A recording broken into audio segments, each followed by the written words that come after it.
నమస్కారం. September month వృషభ రాశి వారి గనక మనం గమనించుకుంటే ఈ మంత్ వీళ్ళకి చాలా సాదాగా సీదాగా ఒక నార్మల్గా అయితే ఉంటుంది. పెద్దగా ఛాలెంజెస్ ఉండవు. అలా అని పెద్దగా ఆపర్చునిటీస్ వచ్చే అవకాశం కూడా మీకు చాలా తక్కువ ఉంటుంది. అయితే ఇలా సాదాగా ఉన్న ఈ మంత్లో మీకున్న ముఖ్యంగా కుజుడు బాగా చక్కగా సపోర్ట్ ఇస్తున్నారు. ఈ కుజుడు మీకు సపోర్ట్ ఇవ్వడంతో మీలో చాలా ఎనర్జెటిక్గా ఉంటారు, ఉత్సాహంగా ఉంటారు. అనుకున్న పనులన్నీ అనుకున్న విధంగా సాధించుకుంటూ ముందుకు పోతూ దూసుకొని పోయే అవకాశం చాలా ఎక్కువగా ఉంటుంది. అయితే ఒక్క విషయంలో చాలా కేర్ఫుల్గా ఉండాలి. అనుకోకుండా విపత్తి అంటే ట్రబుల్స్ వచ్చే అవకాశం చాలా ఎక్కువగా కనిపిస్తుంటుంది. ఏదైనా కనుక ప్లాన్ చేసేటప్పుడు చాలా ఆలోచించుకొని ప్లాన్ చేసుకుంటే చాలా మంచిది. ఈ మంత్ సక్సెస్ మీ చేతిలోనే ఉందని గమనించుకోవాలి.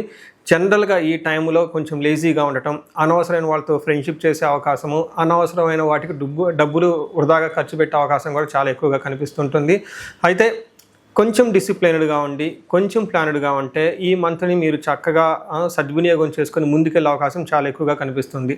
ఈ రాశి వారు ఇంకా బాగుండాలని కోరుకుంటూ మీకు అష్టైశ్వర్యాలు కలగాలని, భోగభాగ్యాలు కలగాలని, అందరూ చక్కగా ఉండాలని చెప్పేసి కోరుకుంటున్నాను. నమస్కారం.